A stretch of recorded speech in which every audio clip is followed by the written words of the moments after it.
السلام علیکم ورحمۃ اللہ وبرکاتہ۔ زندگی چھوٹی نہیں ہوتی، ہم جینا ہی دیر سے شروع کرتے ہیں۔ جب تک راستے سمجھ میں آتے ہیں تب تک لوٹنے کا وقت ہو جاتا ہے۔ کان تو سب کے سنتے ہیں لیکن دل کسی کسی کا سنتا ہے۔ لمبا دھاگا اور لمبی زبان ہمیشہ الجھ جاتی ہے، اس لیے دھاگا لپیٹ کر اور زبان سمیٹ کر رکھیں۔ ادب کا درجہ محبت سے بڑا ہے۔ کسی کی بیٹی کو اتنی ہی تکلیف دو جتنی اپنی بیٹی کے لیے سہ سکو، ورنہ دنیا گول کیوں ہے، اللہ تمہیں سمجھا دے گا۔ ایک دوسرے کو سہارا دینا بھی نیکی ہے۔ اللہ اپنے بندے کو آزمائش میں ڈالنے سے پہلے آزمائش میں سے نکلنے کا وسیلہ بناتا ہے۔ بھوک واپسی کے راستوں کی فکر بلا دیتی ہے۔ امید بھی کتنی عجیب چیز ہے، لمحوں میں ریگستان میں زیتون کے باغ لگا دیتی ہے۔ ہر دوست آپ کا خیر خواہ نہیں ہوتا، البتہ ہر خیر خواہ آپ کا دوست ہوتا ہے۔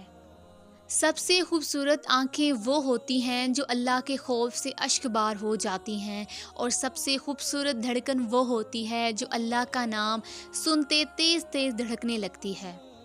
ایک پتھر کی بھی تقدیر سنور سکتی ہے، شرط یہ ہے کہ سلیقے سے تراشا جائے۔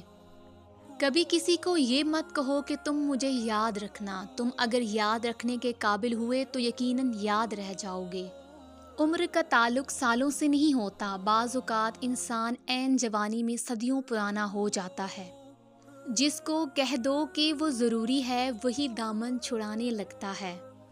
یہ جان لو کہ ڈر ہوتا ہی نہیں، یہ تو بس تمہاری سوچ میں کہیں ہوتا ہے۔ خطرہ ایک حقیقت ہے لیکن ڈر ایک خیال۔ کچھ عرصے کے لیے رابطے میں پہل کرنا چھوڑ دیجیے، آپ کو معلوم ہو جائے گا کہ آپ کتنے مردہ پودوں کو پانی دے رہے ہیں۔ اگر آپ کو یہ ویڈیو اچھی لگی ہے تو ویڈیو کو لائک کریں اور چینل کو سبسکرائب کریں۔ اگر آپ یہ ویڈیو فیس بک پر دیکھ رہے ہیں تو ویڈیو کو لائک کریں اور پیج کو فالو کریں۔